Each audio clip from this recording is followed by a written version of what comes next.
Hi everyone, welcome to Cherie's Corner. Jen's Corner. Jen's Corner with Cherie. So a little bit more about me. My name is Cherie Liu. I grew up in a single parent household surrounded by really strong women. I think growing up it was really important for me to see the strength of women and also the different roles that women play. My mom worked for all of her adult life to support my sister and me, really instilled in me like a grit and mentality of hard work and the power of sacrifice. The thing that was most challenging about product management, especially as a new grad, is mainly the interpersonal dynamics that I had to face. I felt quite nervous of the age difference. For example, I'm 22 and one of the lead engineers on my team that I'm working with might be like 37 and I'm telling them, hey, we're not going to work on this thing you want to work on, but we should work on something else because of this data that I have and this feedback that I have from customers, and having the courage to do that was something that I had to develop over time.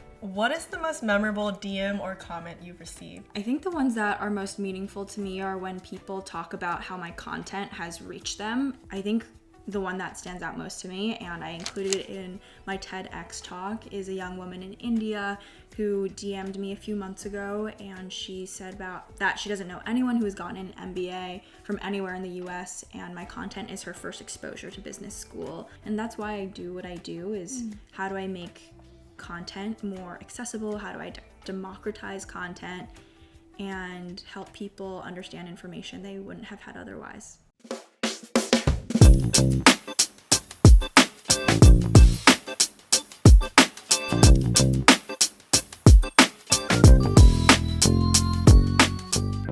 Welcome to Cherie's Corner, a podcast where we dive into the topic of career and hear from my friends and guests who are killing it in the business world so we can learn from their lessons, their wisdoms, and their mistakes.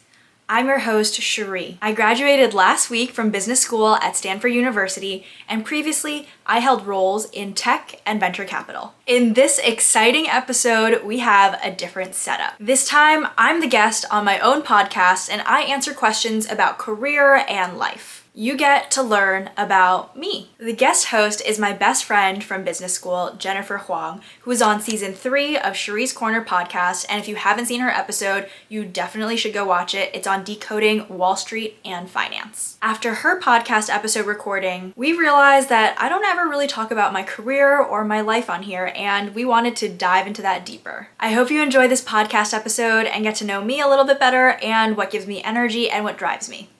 Let's get started. Welcome to Cherie's Corner, but cross out the Cherie. It's Jen this time. We're back. We're back. This time with a little bit of a spin. This time I'm interviewing Cherie. Cherie, why don't you tell us a little bit about how this idea came to be? It's super meta, don't you think? Yeah, it's kind of meta because I have my podcast, Cherie's Corner. Jen was on the podcast around like 2 months ago. And I think after that episode recording, we got to talking and decided that it was actually Jen's idea. She's like, I have so many questions. And the conversations that we had on Jen's podcast felt so organic. And Jen wanted to follow up and get some longer answers from me that she thought might be helpful for you guys. Yeah, one realization I had from the last podcast was that Cherie and I are best friends, but we don't really talk about career stuff or work stuff. We just like hang out. And so I think it's cool to just hear about Cherie's journey. And I also felt like it'd be a really great chance to share a little bit more about her journey and her background with you all. I feel like you deep dive so much into other people's journeys, and we don't spend enough time on you. So today she is the interviewee and I'm the host.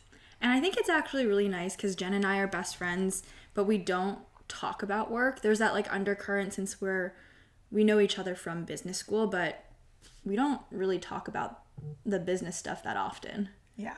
It does come up sometimes, but it feels nice because our friendship is more surrounded by our interests and hobbies. And when business stuff comes up, we can help each other out and be a resource in that way, but it's not like the main focus of our friendship. Okay, Cherie, we're gonna kick this off with a quick lightning round.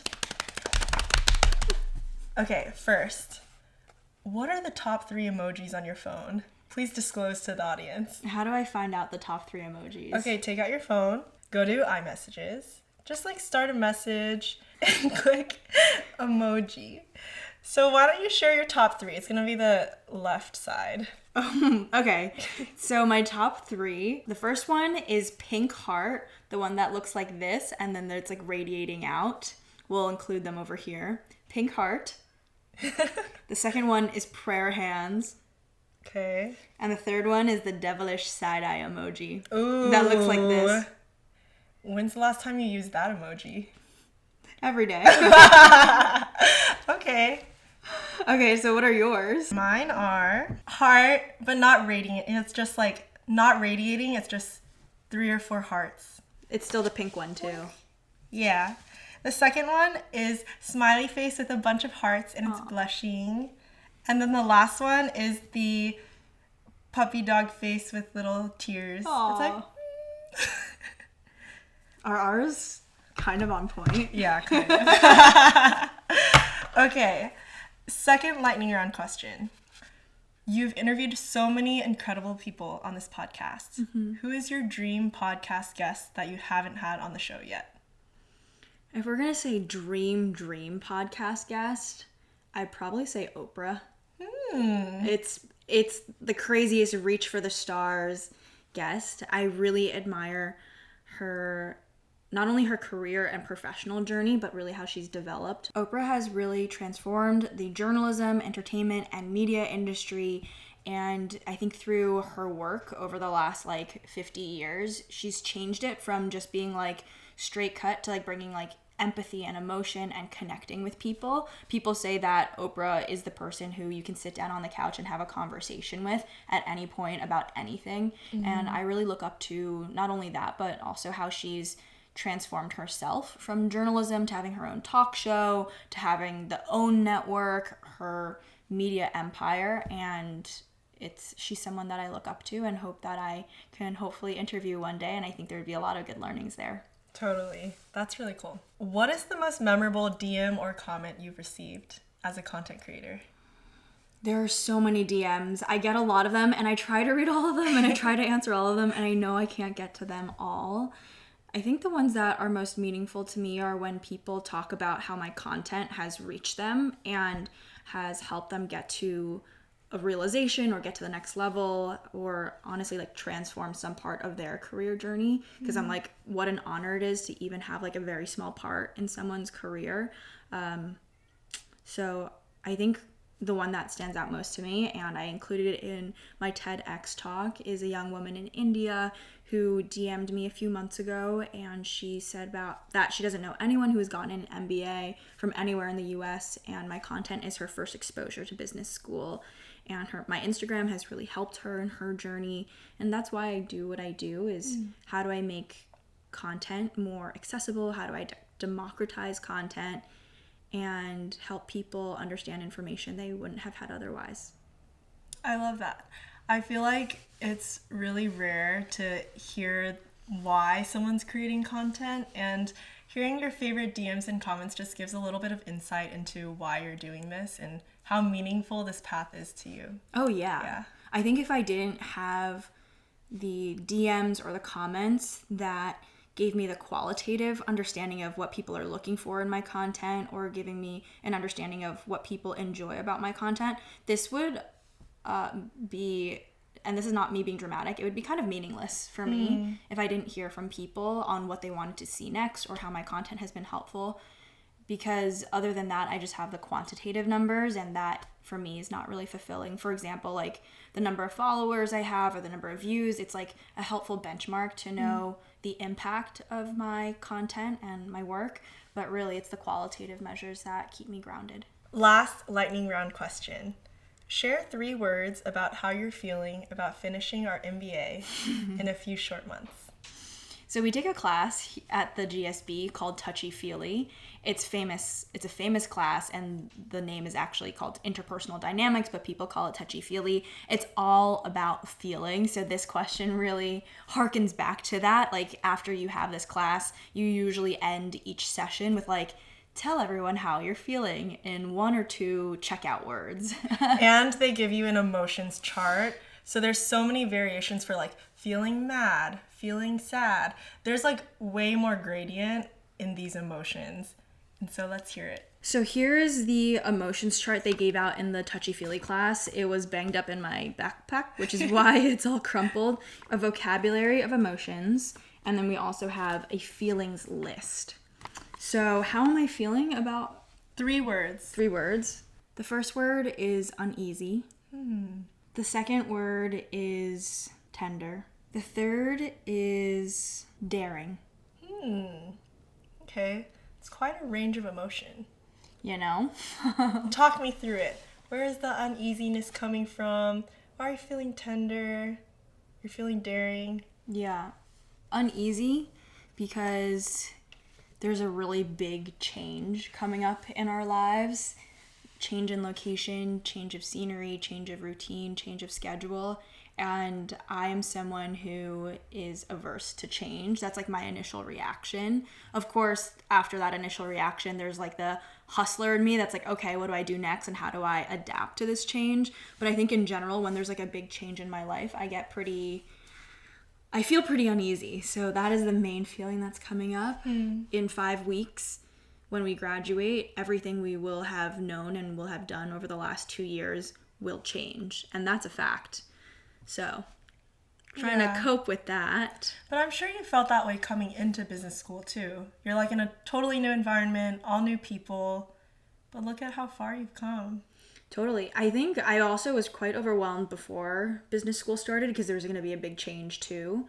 But I think that one was a little more settled within me because it would be a change that had a time block of like 2 years. Whereas this, once we're coming out of business school, it's like, go on, be forth for the rest of your life. Yeah. And I'm like, okay.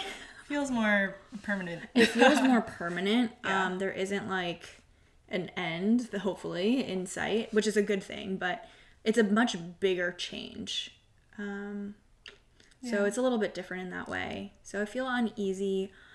I feel tender. The next few weeks of school I'm spending with my classmates and deeply connecting, reconnecting, and making sure that we make the most of what matters here, which is the people and nurturing those relationships. And then daring? Daring is that like after I get over the anxiety of school ending, it's like, let's go, baby. What's next? What are we going to do? I feel daring because it's the first day of the rest of our lives. It's very exciting. I'm excited for all of us because I feel like everyone at the GSB has their like passion. They're like really striving for something big. You can see it in the entrepreneurial community, even people going into like consulting, banking, private equity, like we're all striving for something big. Yeah. That's why we're like going into these fields. That's why we came to the GSB, to really unlock that side of us. So I'm excited to see 5 years, 10 years from now, where we're all going to be. Totally. And then just a side note, I mean, something that I've noticed about Stanford GSB students, and I don't know if it's the same for Harvard, Wharton, or any of the other big business schools, is that many of us here at Stanford have so many diverse interests and hobbies and side projects and businesses we're starting. For example, Jen is one of the co-founders of the 24 Fund here at the GSB. I work on my content. So many of our friends have like businesses that they're creating right now. Everyone has like a hobby, a startup, a thing that they're doing here, and it's really energizing as a part of the Stanford's campus. It's also very well-rounded. I feel like people here, I feel like I know every person as a multi-dimensional human being and not just like, oh, that's the finance guy, that's the content girl, you know?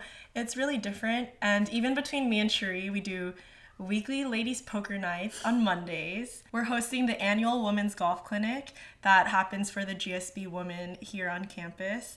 And it's really fun. I just love getting to know people in all these different dimensions, and being able to share a ton of hobbies and activities is really, really cool. Totally. People are super busy here at Stanford because we make ourselves busy, because that's the type of energy that we have on campus. I think at other business schools, there's a lot of focus on like academia, or a lot of focus on hanging out outside of classes, which we definitely do. But I'm surprised by how many side projects and side hustles that people have. Yeah. All right, Cherie, we're going to dive into the interview. First, I want to just get a little temperature check. How are you feeling being an interviewee this time around versus the host? I was pretty nervous about 15 minutes ago because I'm like, it's hard answering questions. It really is. I'm a little bit more adjusted, and because of the warm-up questions and the wonderful guest host we have today, I feel a lot more excited and calm. Love. Thank you for doing another feelings check with me. I love that. Stanford is all about feelings, vulnerability, touchy-feely. Yeah, it's a vibe. Okay, so obviously everyone knows who you are based on what they've seen about you and your content, but why don't you tell the audience in your own words, like, who are you? What is your background? Give us just like a high-level overview of that journey. Cool. Hi, everyone. Welcome to Cherie's Corner. Jen's Corner. Jen's Corner with Cherie. So a little bit more about me. My name is Cherie Liu. I was born in Brooklyn. I grew up on Long Island for all of my life, so I'm a native New Yorker. I don't think a lot of people know that about me because apparently I give off West Coast vibes, which I agree with. But now I've been on the West Coast for the last 8 years, almost 8 years, and very much loving it here. I grew up in a single-parent household surrounded by really strong women. I was raised by my mom and my sister, and also my maternal grandmother, Popo, and that has been a really important theme going through my entire life. I also went to Barnard College, which is the women's college of Columbia University. I studied computer science in undergrad, and through that undercurrent of the importance of women in my life, I was also president of Columbia University's Women in Computer Science. From there, I graduated and moved to the West Coast and lived in San Francisco for a few years, where I was a product manager at LinkedIn, working on LinkedIn notifications and leading product for LinkedIn Learning. Professionally, my training is in technology. I've been a product manager for close to 5 years. And from there, I came to business school. Most of you know me outside of my professional day-to-day because on the side / now in the more of the main focus, I am a content creator / social media influencer, which I started in 2020. It's been 4 years now. I'm in business school and I've been creating content for 4 years. You have such an interesting career because you're both like a boss lady on the product side, and you're an entrepreneur. You're like building a brand, building a platform for yourself. And so I think it's really cool to just learn from you and how you have come across these transitions and how you're planning to spend your time after graduation too. Totally. Let's dive in. Yeah. Well, why don't you first start off telling us a little bit about what little Cherie thought she'd be up to right now? What were her goals? What were her aspirations? What did she think was going to happen with her life? Yeah. From the ages of like when I was coherent, so like 4th grade to 8th grade, I just wanted to be like so many random jobs. And I think they were the jobs that I had most accessible to me, in the sense that like, what did I see on TV? What did I see in the roles around me? And I remember when I was very, very little, I wanted to be an orthodontist. So random, but I would just go to the orthodontist office with my sister because she was getting her braces and I was quite little, and the orthodontist would have like a bunch of video games and I was like, this is great, I get to hang out. That's not the same thing as being an orthodontist. That's correct. It's completely different, but I'm like, this is great, I get to play video games all day if I were an orthodontist.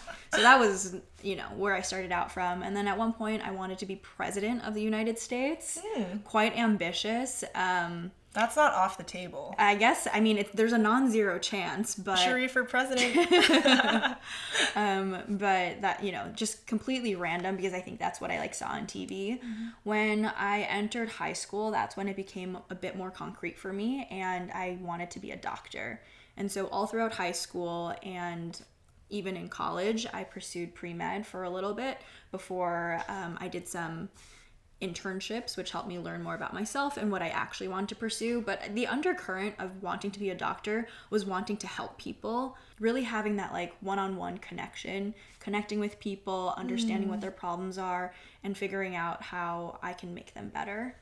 There was also another like theme within my life is that like I want to help people, I want to be a doctor, and there's always this question of global health. If I were going to be a doctor, did I also want to get my master's in public health? That was something I really considered at some point, because I like the aspect of being a doctor, but then also having impact beyond just, you know, helping one patient at a time. And so how can I reach millions of people through, for example, a health campaign that I created or that I could help run, and how can I have an outsized impact on the most number of people? So that's interesting, as it kind of like weaves into like what I find important through my content now. But I'm like looking back on it, I'm like, oh, I was always interested in helping people as a doctor, but then also the scale of like how do you become a doctor at scale was something that I thought of. It's not something I ended up pursuing, although I did take a bunch of environmental science classes in college, because I'm still very much interested in the natural sciences. Yeah, well, that's totally right. I feel like even as a kid, the things that you gravitate toward, there's still a common thread that runs through everything. So for you, an orthodontist playing video games and a doctor, like those things actually do like thread together once you look back and connect the dots. You want to help people, you want to build that like personal connection. So I feel like it's really helpful to reflect on your childhood aspirations, because it probably connects to what you're doing now. I'm glad you think so. I think so. Orthodontist, video games, content creators, same. Okay, and I'm curious, like, who's been the biggest influence in your life? You've mentioned a few people in your intro, but tell us more about them and who you find most impactful. I would say probably, if I had to like choose, it'd probably be the trio of my older sister Jean, my mother, and my grandma.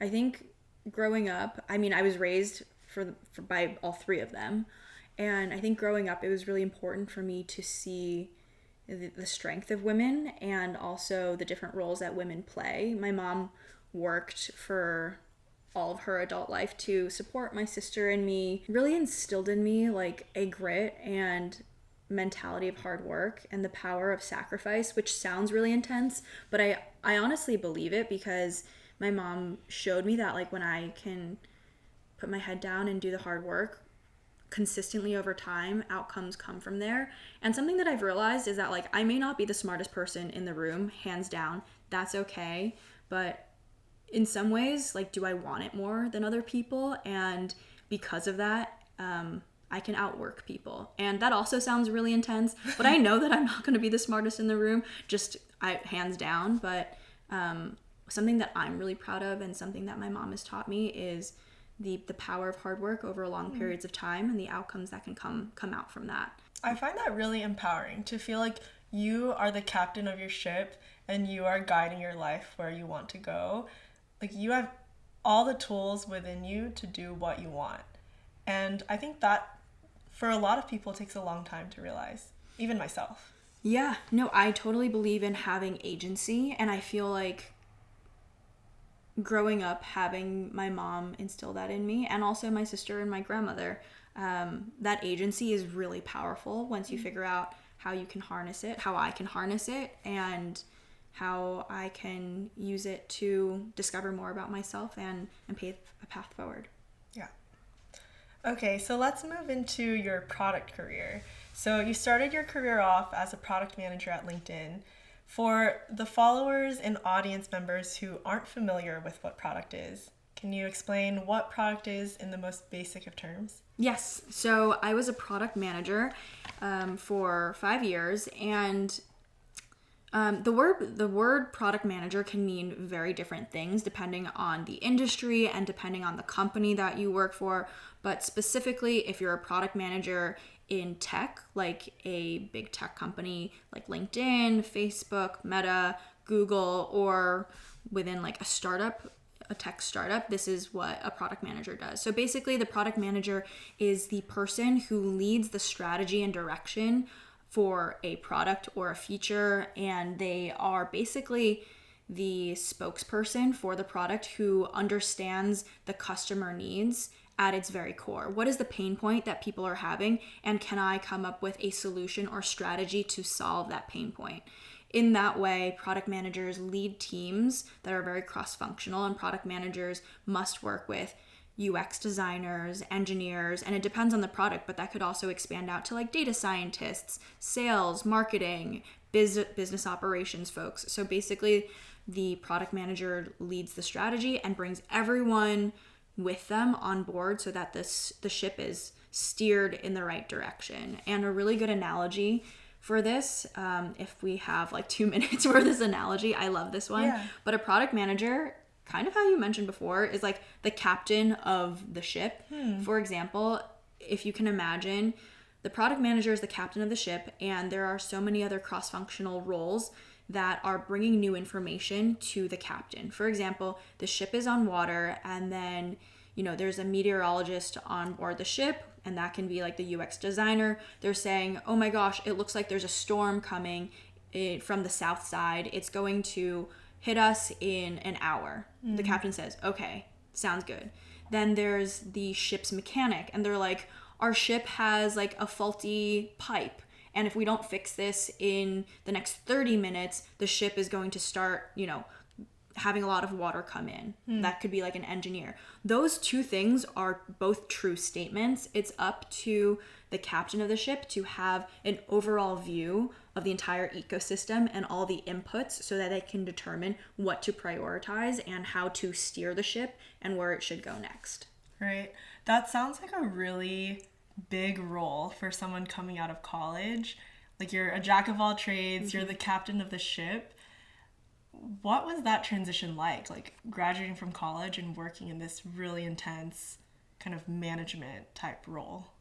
It was really exciting. It was really, really fun. I think I'm someone who gets energized by having a lot of different types of roles and ideas and working different parts of my brain. So I think working with like engineers, I come from a technical background, like that felt very exciting to me. Then also on the other side, working with designers, like UX designers, on like how should this feature be organized, what is the information hierarchy and architecture. That was really fun for me. It was exciting. It was definitely challenging, but I was like very up for the challenge because it was something that I enjoyed doing. How did you know that product was the direction you wanted to go out of college? I did an internship my junior year. I worked at LinkedIn for the summer of 2016, and I worked on LinkedIn Salary, which is similar to like the Glassdoor equivalent, like how much money, salary transparency, how much money does someone make if they have this role in this geography, etc. And from that internship, I learned it was like a really good balance of what I found interesting, a really good mix of the skills that I brought, and it was something that I found really fulfilling. And what do you like or dislike about the product path now that you're looking back at your prior experience at LinkedIn? It honestly was the perfect job for me. The thing that I like the most is, especially at LinkedIn, I felt like I had a lot of ownership. And now, like, I think the company's changed and there's like a lot of big companies and this might have changed. But overall, like the time that I was a product manager, I felt like I had a really big chunk of like ownership of what I was working on for LinkedIn Learning and really creating products that helped people and that also reached millions of people around the world. Yeah. That was really meaningful because it was one way that I could have impact that, like, yes, we're a team of like 10 to 15, but because of what we're working on day in and day out, like it would reach everyone because of the scale of the technology. The thing that was most challenging about product management, especially as a new grad, is mainly the interpersonal dynamics that I had to face, because as a product manager, you are like the face of the product, you are the CEO of the product, and there will be people and teammates coming to you with all different types of feedback, problems with the product, and you have to decide how to take all that feedback, digest it, and then implement it. Well, that judgment takes a long time to hone and refine, I'm sure. It does, and I've had really good mentors along the way, because I'd be like, okay, we got this feedback, this is how I want to change things. Hey, mentor, like, what do you think about this? And they would gut check me. So I think there was a lot of mentorship that happened along the way, which was really helpful.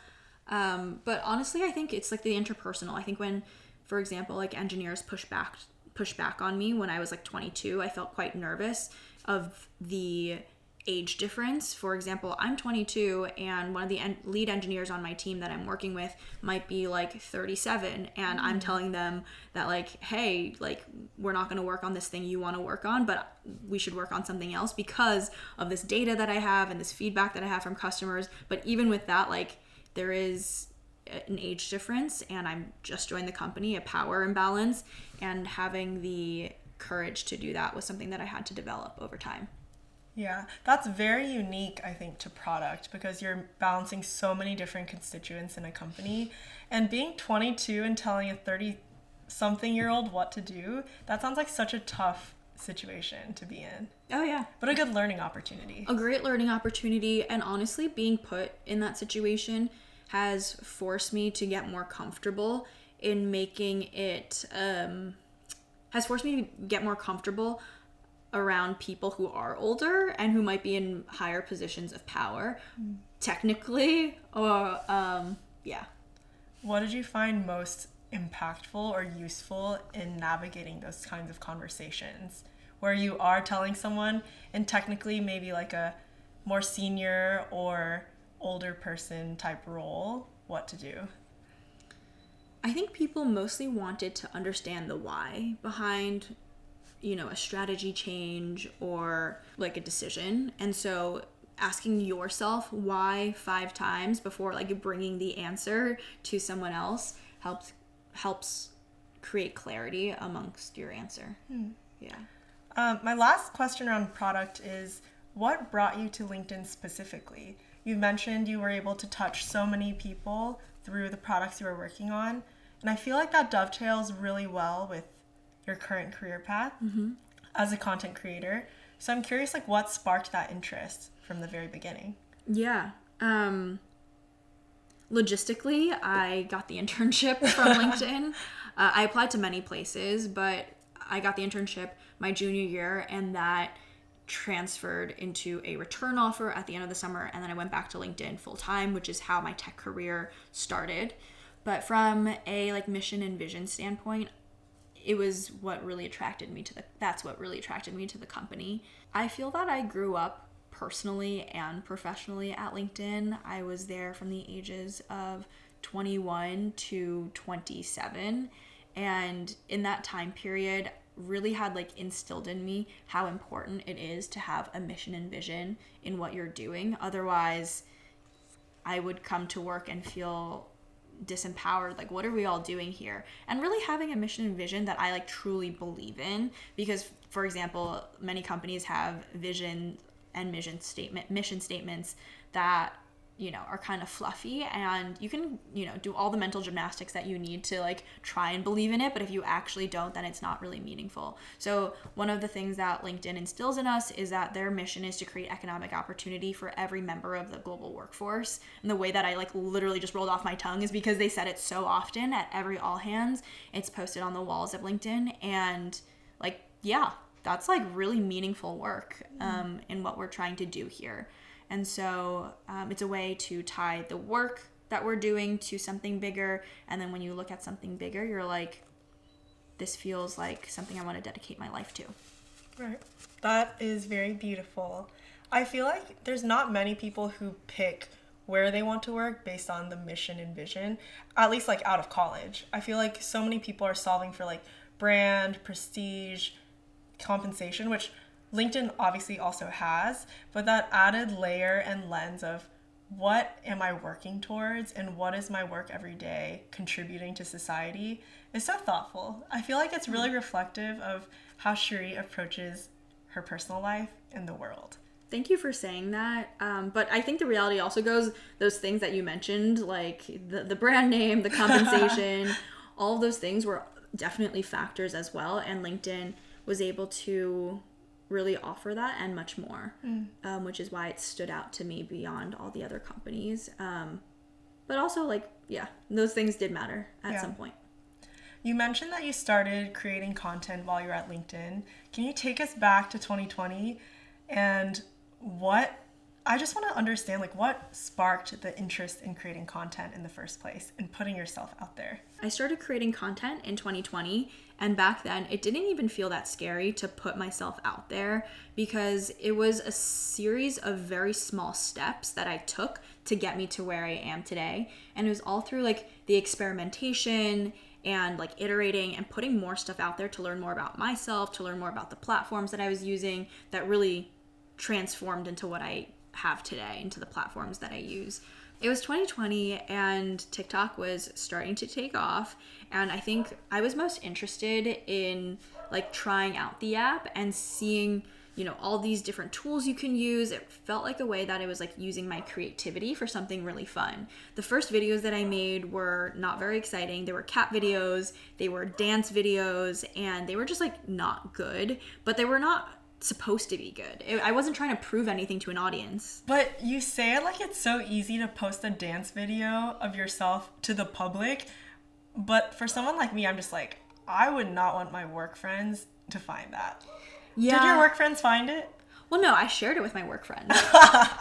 I actually did some TikTok dances with my work friends. Okay. So I think I was in a space where it was like very much encouraged. Obviously at this point I had like 3 followers, so like I wasn't particularly concerned about like where this could possibly go. Right. So like, yeah, we would do dance videos together. You could like duet each other, and then there were like funny like songs. He pan zoo zoo zoo zoo zoo zoo. That one. Yeah. So good. And so a lot of trends happening there. It was just about experimenting. I was having fun with the app, and then for me, where my like educational content really took off is when there was like a TikTok trend. It was like a Hannah Montana song where you would like rate different things in your lives. And I ended up rating my college computer science classes that I took in undergrad. I was at home at the time cleaning through some of my like old class notes. And because I was doing that, I was like taking photos of everything. And then I was like, oh, this is kind of interesting. Like, how do I apply this trend to something that's like relevant to me in this very moment? And when I posted that video, it like really took off. There were like so many more likes, views, and comments on this video than like my really bad like cat videos and dance videos that like no one watched, because I think it hit the For You this video hit the For You page. Yeah. And because there was more engagement, it was just like growing in a way that I hadn't seen before, and it was really quite differentiated. Like there's no reason why me, Cherie Liu, like why my cat video would do better than anyone else's cat video. Yeah, and at the beginning of the pandemic, when TikTok was really taking off, it was all dance videos. It was all cats, dogs. Yeah. And it wasn't until a little bit later where educational content became a real thing, I feel like. Yeah, totally. I think because of the environment that we were in, what are ways that I can stand out? And like because I'm talking about my own experiences, it became more of like a moat that's defensible if we're going to use like startup terms. Because for example, if I'm doing a dance video, which I'm not very good at dancing compared to like the TikTok dancer. Have you seen my dancing? But like there's nothing defensible about my dancing Right. in that way, and I cannot be the top like 0.01% of TikTok dancers. I know my limits and that's not it, but I can be the top 0.1% of like educational content about product management in this niche because of who I am and my background. I wonder if there's a little bit of like, in B-School terms, like first mover advantage as well, with that video taking off and you realizing that there was this niche. Do you feel it was kind of a good, like, was it the right place, right time sort of thing as well?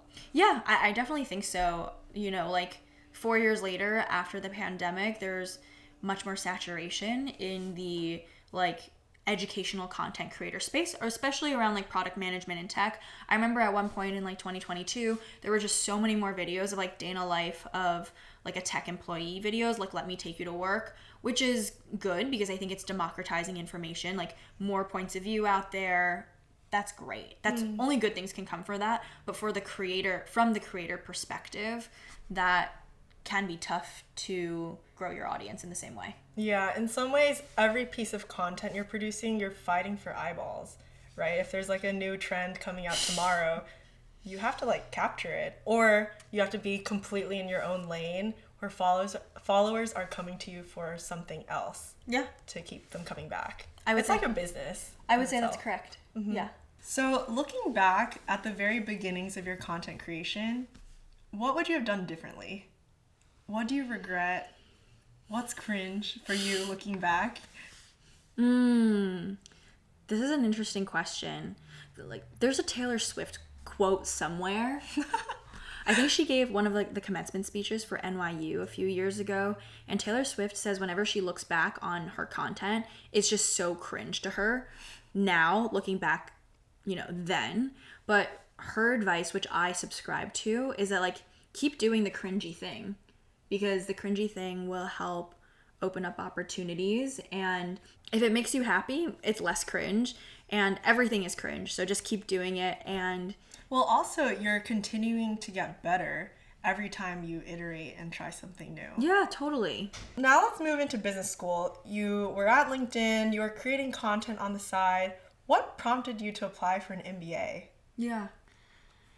It was in 2022, 2021, 2022. It was still like post-COVID, COVID times. And I was still working from home. I felt really, honestly, like lonely and not really energized by my work anymore. I felt like I had hit a learning plateau. And don't get me wrong, like absolutely loved my time at LinkedIn. I grew up there. But I think just like towards the end, since I was not really engaging with the team as much offline as I was online, I was really searching for some just like more like learning opportunities. And I had been at LinkedIn for, at this point, like 4 years. I was like, it's time to get a new perspective. And so I had a very close working relationship with my boss at the time. And so in many conversations, I was just like, either I'm going to get into business school or I'm going to join a startup, because I just need a new perspective on my career and really like rounding out my like skill set, in the sense that like all I know is big tech. I need to try something else. And so that was mostly the impetus for getting my MBA. What did you think you were going to explore in business school? I know you did a pre-MBA internship.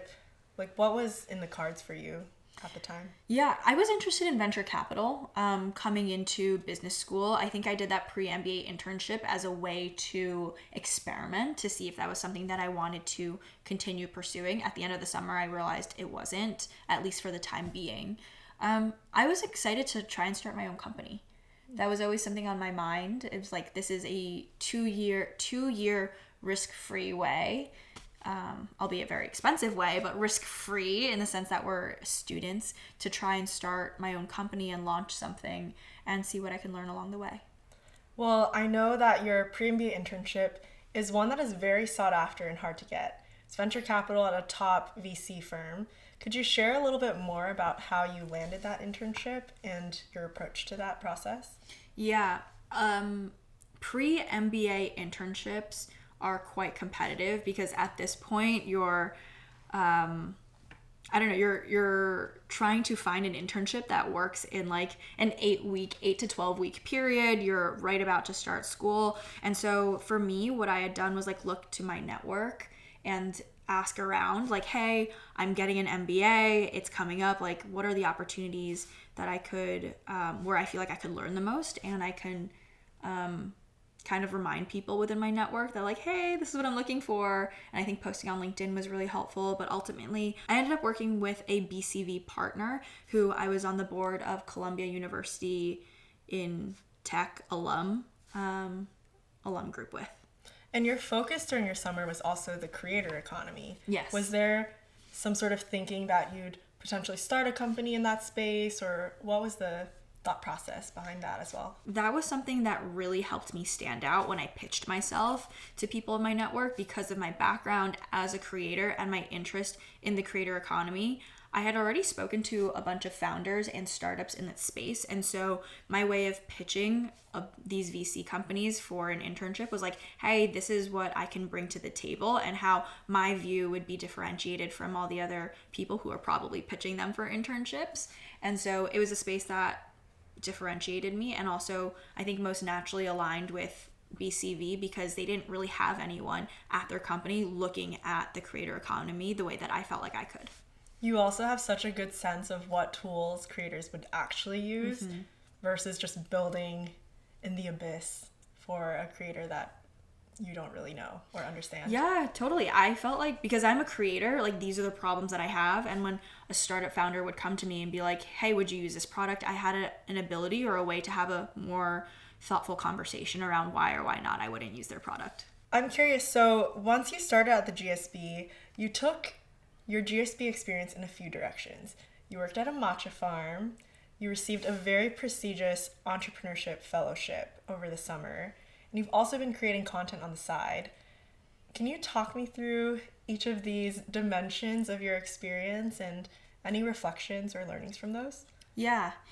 I think the number one theme for my GSB experience is just chasing my curiosities. And then hopefully one day looking back on it, I'll be like, okay, this totally made sense. But if I'm just chasing the things that excite me, that give me energy, nothing bad will come from that. Because I feel like I'm motivated by the things that excite me. And so the last one was about my creator journey. I think in month 1, I did a look forward. So in the beginning of my GSB career in September of 2022, I looked back to I look forward to basically right now. As I'm graduating, what do I want to say I've accomplished? And what will I regret if I hadn't accomplished it? And so going through that exercise, the number one thing for me was not prioritizing my health. If I let my health go to the wayside because I'm, doing all these other things, it's not a priority. And the number 2 thing was my content. I would have been really sad if I graduated in 2024 and, let my content go to the side. It wasn't a priority. Don't focus on it anymore. That would have just been a real shame for me. And I had that feeling back then, which has then motivated me to keep it going through these last 2 years. So I knew that was something that I wanted to continue because it gives me energy. And I think there's a lot of good opportunity here. I started this podcast over the summer. I'm meeting so many interesting people. I have a platform and so many thoughtful voices to share. So the content was the number 1 thing. Number 2 was both the Chan. I received a grant over the summer to work on my own entrepreneurial idea. I explored a few avenues and ultimately decided that right now I did not want to start a tech company to enable creators. That was the original idea. At least for right now, that's not what I want to do. It might be something I want to do in the future, but the summertime gave me a lot of room to explore what was interesting to me, and it ultimately led me down the path of launching my podcast. And the matcha farm? And lastly, the matcha farm, that one was totally just following my own interests. And the matcha farm fulfills a global requirement at Stanford where basically all students have to either take a class or work abroad for some period of time. I worked on a Japanese matcha farm over the summer. I love matcha. I'm incredibly fascinated by Japanese culture, also love Japanese food. And my internship over the summer, my second internship, was basically to work with this business owner and founder of this green tea farm and figure out ways to help his business grow. At what point did you start calling yourself a creator? And at what point did you decide to start doubling down on content? Have I doubled down on content? Yeah. When did I start calling myself a creator? The word influencer never sat right with me. I don't think that's what I would categorize myself as. Maybe because there's a lot of stigma around influencer and, that type of lifestyle. But honestly, I think I should wear that quite proudly. I am a social media influencer and I am a content creator. I think from the very beginning, I felt comfortable calling myself a creator. Influencer, not so much, but now it's kind of stuck with me. And when did I decide to double down on my content? Honestly, that was a decision that's happened most recently because it's what I'm going to be pursuing after school full time. I think if I decided to go back into the corporate world or join a startup, or that was not mine, that wouldn't feel like doubling down to me. Since I'm working on my own entrepreneurial journey and figuring out, where to go from here, that feels like doubling down. So I would say probably sometime in the last 8 months. Wow. Yeah. That's recent. Yeah, pretty recent. I feel like during business school, you have doubled down on your content because you've grown it to now Instagram, YouTube, Spotify with your podcast.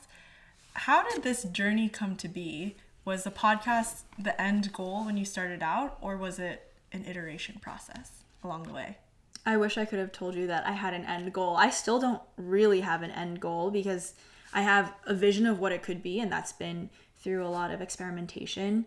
Now I have a clearer idea, but when I was first getting started, there was no end goal, and that might have been easier if I had one or really had a sense of where I wanted this to go. But I think so much of it is learning through doing. Just freaking do it. If you have an idea, many people have many good ideas, but I think there's only a few people who will take those ideas, action them, and not only do it, but then really analyze how did it go, what went well, what could have gone better, and really internalize those learnings to do it all over again and see what's changed. That process is something that really energizes me, and what I learned through working at LinkedIn in my product management role, and I can apply to my personal entrepreneurship journey. So how did the podcast seeds come to be? I'd been working on short form content for 3 years, and it's really what has helped me grow my audience and have the impact that I want to have. But in reading a lot of the comments on my TikTok and my Instagram, so many people had follow-up questions on the topics that I was talking about and the people I was interviewing. And short form content, which is basically a minute long to a minute and a half long videos, just wasn't doing justice to the information that I wanted to share and democratize. And so the podcast was born this past summer, and I've had some really thoughtful, amazing guests like Jen and many of our classmates who I'm just like, please do me a favor and please be on my podcast. And that's really grown. And of course, we've had some alumni and professors on the podcast as well. And I think it's really about democratizing information and helping people get the information that they need in the medium that works for them. It's so much fun to be on this podcast. And I remember at the very early days, Shri had 2 little microphones, and she would do these 1 or 2 minute videos with our classmates, and she'd ask the baseball stats of where they went to school, etc. And it's been really interesting to dive deeper into these people's experiences and also areas of expertise. Oh, totally. Yeah. It's so interesting. Our classmates and just people within our networks have so much goodness to share, but really all that goodness sometimes is just trapped in the one-to-one conversations for the coffee chat or the Zoom call that you have in trying to mentor people or just help them. And that information I think should be widely disseminated if possible, and it could help way more people. What's something you've learned about yourself in this entrepreneurial content journey over the past 4 years now? It's been really worthwhile to see something grow over a long period of time. There have been many ups and downs throughout those 4 years, both emotionally for me and also I think physically in terms of do I have a lot of energy to post? What is my posting schedule? If I batch all my content, which basically means I put all of my recording and editing in one day to get it over with, how do I feel about that? I feel horrible when I do that. I'm much more I like to create in a cadence that feels more spontaneous. So it's a lot of learning about myself and what I enjoy, but I think seeing something grow over a long period of time through consistency, dedication, and hard work is just wow. If I keep at something and keep working on it and try really hard and enjoy the journey along the way, something will come of it. And that's been really fulfilling. It's hard to see in the day-to-day or the month-to-month, but when you're looking at a time scale of many years and for example, developing a hobby or getting good at a sport over a long period of time, it's really rewarding to see how things have grown. And not only, I think for a sport, you're oh, what is my skill level? But for me, it's also evaluating the impact and reach that I have through my content and helping others. And as that number is growing, I just know that with more people watching my content, hopefully I can help more people. We learn in school to think up what your genie goal is. If a genie showed up and was like, what do you want in the next 10 years? I'll give it to you. And once you set your genie goal, you have to really dedicate yourself for 10 plus years, knowing that you're going to get there one day, but it's going to be hard. You're going to have good days and bad days. But if you keep working at something, life will give you many opportunities and many rewards. You just have to keep at it. Yeah. I think so. So last question on this interview segment is, what's next for you after the GSB? You've referenced wanting to continue content full time, but curious if you could share with us and your audience what your plans are. This is a question that's coming up more and more often on my short form content, and I'm sure you would love to know because there's 5 weeks left of school. What am I doing? So I'll be working on my own entrepreneurship journey, and that means starting a company of my own. And I will be working with my older sister, Jean, who has just started to make an appearance on my social medias. She is my role model, my idol. She's incredible, and she and I will be working on our media venture together. That will take the form of a few different things, and I won't share them right now, but it's something that we're thinking about together, and I feel really lucky to have my sister as a partner, and also honestly quite nervous because she and I have never worked together before, and working with family opens up a whole new door of opportunity and a whole new door of challenges to work through. So excited for that, but more to come there. Well, we're very excited for you, Cherie, and maybe there will be a part 2 to learn more about your experience running a media venture with your sister. Okay, last segment is to go through some of the questions your followers had for us. Could you pull them up, please? I certainly can. Okay, so context is because Jen and I are filming this podcast episode today, I posted on my Instagram story. If there's any questions that you guys have for either one of us, we can answer it on this segment. And I thought it'd be a perfect way to include our audience from social media onto this podcast. Such a great idea. So I will open up, let me mute that. I will open up the story. Well, basically, I said, do you guys have any questions for me? Put them in here, this little box. And so we're going to open those up. I'll hand it over to Jen. She'll choose a couple and we'll talk through them. We'll discuss. I will pick 3 questions that Cherie's followers have shared with us, and we'll discuss and potentially debate. So A Bay D is starting business school in the fall at Harvard, Stanford / Wharton. What are the top 3 pieces of advice you'd give to first years? I would say just be very reflective leading up to business school. Once you get to like GSB or whatever MBA program you're at, you're going to get pulled in so many different directions. So coming in with a lot of intentionality of like, I want to explore these 2 things. I want to spend my time in XYZ ways. You can just approach business school with a more like solid head on your shoulders where you know exactly how you want to spend your time. Because otherwise there's always going to be like 10 events happening in one night or something crazy like that. And you are going to have to pick and choose where you want to really dedicate your energy. So I think spending like a good amount of time reflecting on what you want out of the experience is really, really impactful. My answer was going to be similar because of the question that you had asked me before. I thought of like, if you could think when you first start school, in the 2 years when you graduate, what will you regret having not done or not have spent your time doing? I think that's a really powerful motivator to kind of put some like fear into our lives, to be like, if I do or don't do these things, my experience will be markedly different. So basically similar to what Jen said is like, do a lot of reflection, know what you want to accomplish, but also know on the flip side, like what is the opportunity cost if you do focus on some things and not the others, and really have a prioritized list, or else once you start business school, there's just going to be so many different directions you may be pulled in.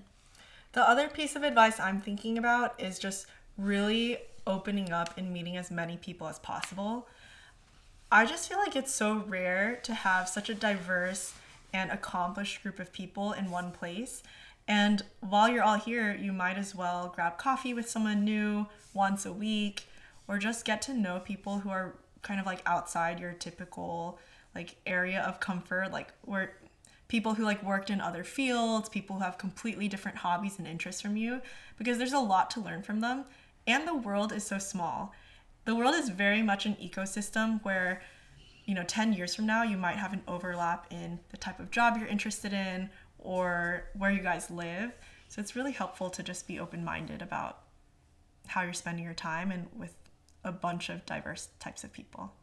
Agree. And then I thought of another piece of advice as well as you were talking. You get 4 tips and advice. It's also because it's like the end of our school year. We're just like so nostalgic and, reminiscing on all the good times, and also maybe thinking about what we wish we had done differently. One thing that I would highly recommend doing is to lean into the spaces where you feel the most uncomfortable in terms of academics. For me, I know that I am very comfortable with tech, with marketing, with product. And so I had taken a lot of those classes very early on and felt like very much in the zone. But now I'm in last quarter and this quarter a bunch of finance classes, and I'm like, wait a second, these are so interesting. I had shied away from them because I was like really nervous about leaning into my weaknesses, and I was pretty nervous about that, which is why I had avoided it. However, the real estate investment class I took last year, I'm in a private equity class now, and I have a couple of other finance classes that are coming up as well this quarter that I'm really excited about, and I wish I had dug into those sooner. She's a finance girly now. Bravid asks, how do you deal with work-life balance in grad school? So much of our lives, I think, within grad school and also within grad school and outside of grad school, is based off of our calendars. And you are the master of your ship. You are the master of your own journey. Control your calendar, because I think so often there's so many events, like Jen mentioned. There are coffee chats of people just like putting things on calendars, and you have the right to move things. You have the right to shorten things or whatever it may be, but you are the control person for your calendar. And in order to have like work life, school life balance, make sure you block off time to do the things that recharge you in whatever capacity. So it could be working out, it could be having lunch by yourself, which is something that's totally normal to do in the real world, but in business school, people don't do that because it's like a very social environment. But just block off time for the ways that you need it. You need it. I totally agree. For me personally, I just need to spend a lot of time outside, and finding ways to block time off on my calendar where I can be outside, playing golf, hanging out with friends, going on a walk. Those are things that really recharge me, and really carving out that space to spend time with people I really love is important to me. And so I would say work-life balance-wise, school-life balance-wise, just make sure you block off time for the things you need every week. Last question from Angel He.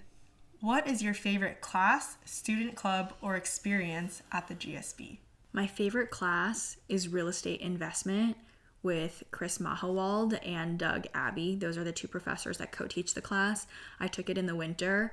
They talked about commercial real estate, which is basically like how do you invest in and find and develop buildings such as work offices, such as warehouses, things that like I didn't really think about, but hotels, things that I didn't really think about before in this way, but it really broadened my perspective on how real estate works. And just I felt my brain getting bigger after each class because it was an area of expertise that I was so unfamiliar with. And I was like, wow, I feel like I'm learning the most out of this class. And the professors really made it very engaging and approachable. I knew nothing about this, and I was like quite scared going into it. I'm like, oh my God, everyone else knows so much more about this topic than I do. But they made it so easy to understand, and like here are the fundamentals that everyone needs to get on the same page about. And so I really loved real estate investment. My favorite class is probably Managing Growing Enterprises. I took this with Graham Weaver, who is a legend at the GSB. I really like the class because basically every session you have a case, you read through it before class, and there's a few discussion topics you have to think through beforehand. And he'll often bring in the protagonist of a case. You're going through basically simulations or scenarios where you're talking through very difficult situations. So it might be firing someone or making a tough call on one of your employees. And I thought that was really helpful for me because pre-GSB, I was often working in more junior roles where I didn't have to make a call that a leader or like a senior executive would have to make. So simulating those was really, really interesting. And it also was a really great way to practice how I would navigate those conversations post GSB as I eventually get to those more senior ranks. And I also want to give a shout out to another class I really enjoyed called I'm Just a Bill, IJAB, and that's with Professor Keith Hennessy.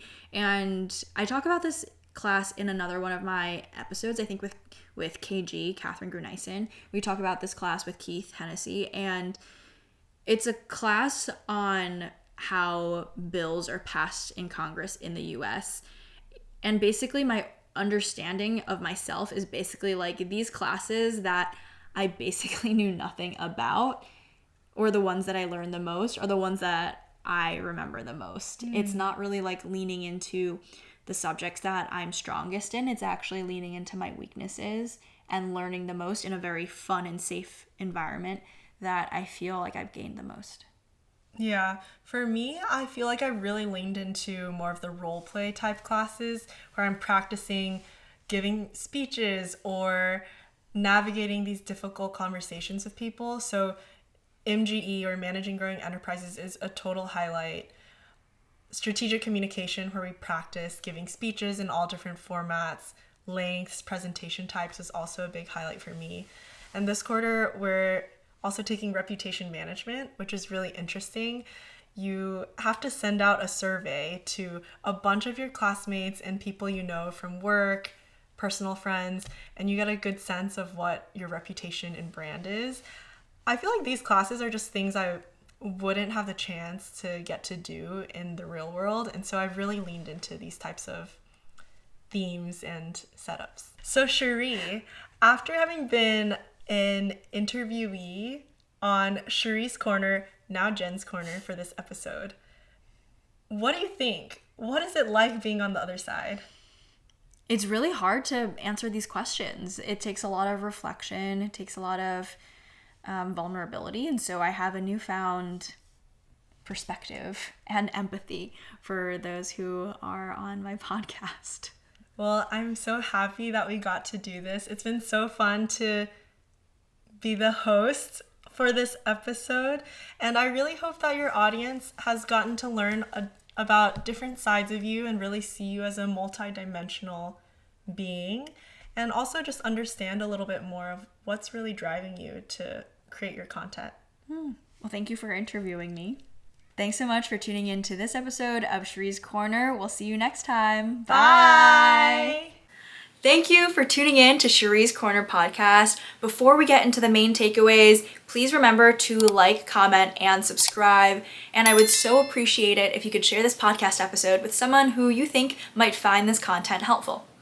Alrighty, let's get into the takeaways. The first takeaway from my podcast episode, which is kind of funny to say, is that the biggest influences in my life were the strong women who raised me. My mom, my sister, and my grandmother. Specifically, my older sister Jean showed me the figure it out mindset. She taught me that even though I might not be the smartest person in the room, I will be the person who works the hardest, and I'm smart enough and determined enough to figure it out. It's the belief that we're continuously learning and growing, picking ourselves up and trying again. Who are the biggest influences in your life, and why do they matter to you? How have they shaped you? Let me know in the comments below. The second takeaway from this podcast episode is my emphasis and importance on impact at scale. It's so funny replaying and watching my own episode back because as I'm watching it, I can connect the dots even further. Like I definitely see the different themes in my life and what gives me meaning. When I was in high school and in college, I wanted to be a doctor, but I wanted to help as many people as possible, so I was interested in global health. At LinkedIn, I found energy through my work because I could work through technology and reach millions and millions of people. And now with my content, I'm inspired by and driven by the millions of people that I can uplift and reach around the world. What is the purpose statement that runs deep throughout your life? The third takeaway from my podcast episode is something that I've learned quite recently in business school,